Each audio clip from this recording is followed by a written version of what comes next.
With fans around the world dealing with some late-night kickoffs during the World Cup in the US, Canada and Mexico, disrupted sleep is likely to become a familiar challenge. But fear not, though, because help is at hand. Clare Connellan, a wellbeing teacher with the LCETB and natural health practitioner, joins me in studio.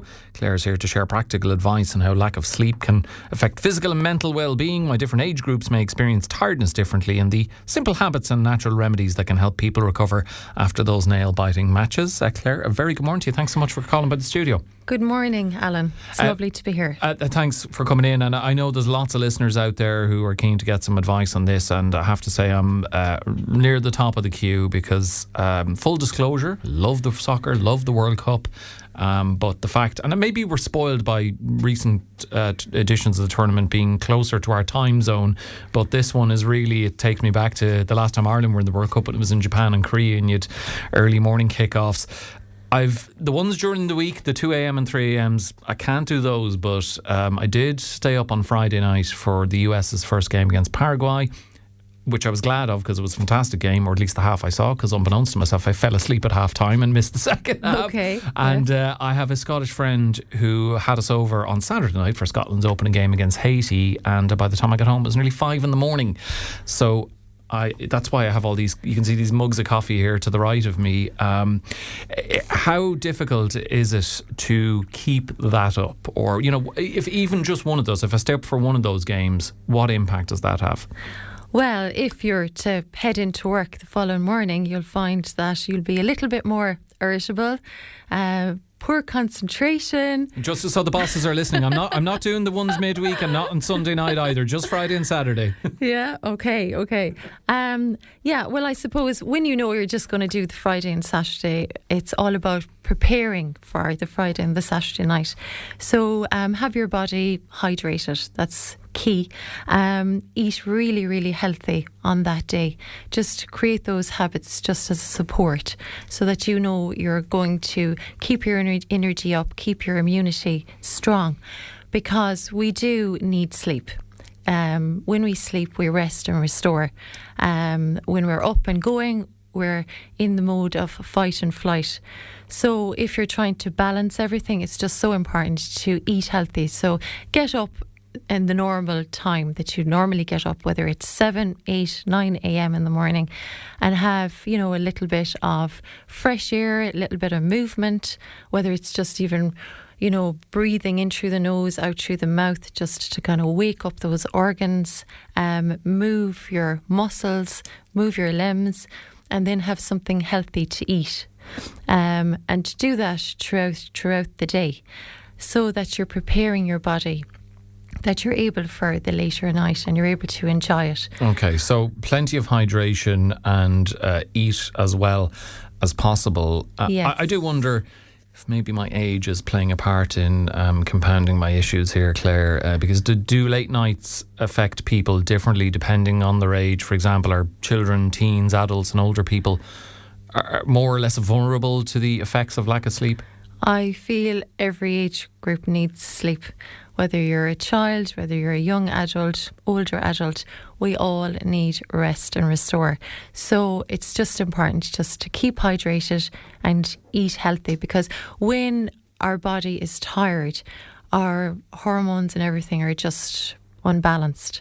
So you need just to hydrate and eat well, and then you'll be feeling okay the following day, just to keep going. Okay. What about? I do wonder, because this is something both I and my Scottish friend did before the game on, I keep saying Saturday night, really it was Sunday morning. Get a few hours sleep beforehand. So, you know, a couple hours beforehand, and then you know, went to bed at 5, got about 7 hours. So it kind of felt like, well, I'm getting overall a decent amount of sleep, but because it's broken up and because it's at an unusual hour and then waking up in the afternoon, does that all have an impact? Yes, it could put your body clock out of sync. So I suppose when you're preparing to watch the match, just dim the lights in the room. And then before you are planning to go to sleep, just leave your mobile phone aside for about an hour beforehand, because our mind will actually think other than that, it'll think it's daytime again. So you'll find your mind will be very active, your body will be tired.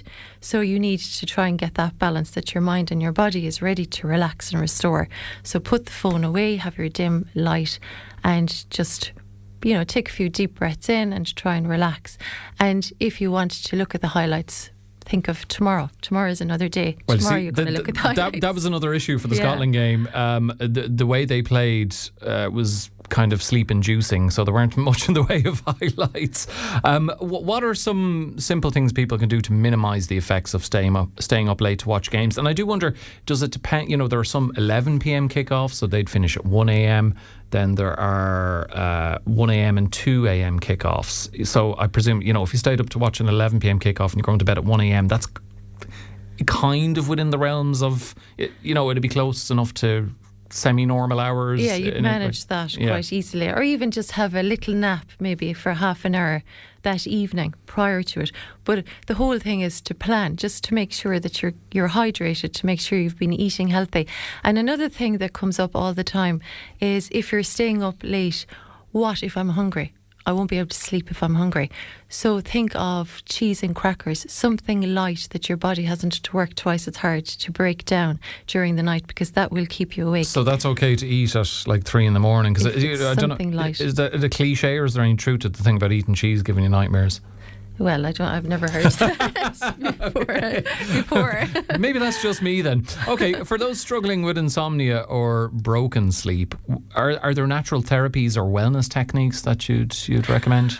Well, I always say think of sleep as a flower and the soil around it as our supports. So we're out in the garden, you see a beautiful flower, the soil around it has to be the support to create that beautiful flower, and the sunlight and the daylight. So the supports would be like something. I'm a licensed acupuncturist as well, so I definitely believe firmly in acupuncture. It's a really, really good therapy for insomnia. Anything for anxiety, really, really good, because it's a natural release of chemicals to relax the body, and it's all about relaxing your nervous system. Claire, your suggestion of cheese and crackers is not floating James's boat. He's texted in 086 1800 964 to say, let's be honest, pizza and beer are needed for a game. My God, okay. Well, I'm sure that would do wonders for you if you're at 3 in the morning having that. It's a treat. We all deserve a treat. Yeah, every now and again. Yes. So then, you just have to meditate as well. Really, really good. Learn how to create that space. Breath techniques, very good to relax the nervous system. With insomnia, it's all about relaxing the nervous system. And also your nutrition is a big factor. And the times you're eating certain foods, that's another big factor.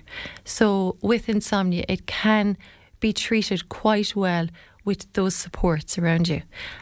If you find the insomnia and the broken sleep is still continuing, certainly seek medical advice and check everything out. Don't neglect anything like that. But if you just try little small habits, every day, you'll find, and even journaling, I find journaling is powerful as well, because you're training your mind to just believe and be positive and communicate well, and you're getting rid of any clutter that's in your mind, because we need to get rid of that in order to have a restful sleep. Okay, interesting approach. I wouldn't have thought of that. Your advice has been so helpful, Claire. I'll try and stick to as much of it as possible, but I might waver from the path depending on what the situation is. Yes. And just how exciting or otherwise the games are. Before I let you go, a question from Anne in Cree on 086 1800 964 saying, hi Alan and Claire. On another note, this is one that I'm sure parents of teenagers can empathise with. My teenager sleeps for half the day. Is it true that teens need more sleep? Wonders Anne. Well, I suppose teenagers it's their hormones as well, just trying to balance their hormones. It would be better if you could manage to get them up and get them moving and get them interested in certain things. I know during the summer months parents find it very, very difficult. Yeah, they've all been there poking and prodding a grunting teen to get out of the bed. Yeah, but they do need sleep. They do need it. Yeah. So, I've had teenagers myself, so I know all about it. And I have left them there because you just have to. But look, it doesn't do them any harm once it's not all the time. And they will get up and go to school. So there you go. And let them off the odd time, I suppose. Exactly. Claire, thank you very much. Some fantastic advice there. And thanks so much for joining us on Morning Focus. And thank you so much. It was great to be here. Clare Connellan there, wellbeing teacher for the LCETB and natural health practitioner. Let me know how you're getting on with the World Cup and the late night kickoffs. Are you trying your best to stay up for them, or are you just giving up on them entirely?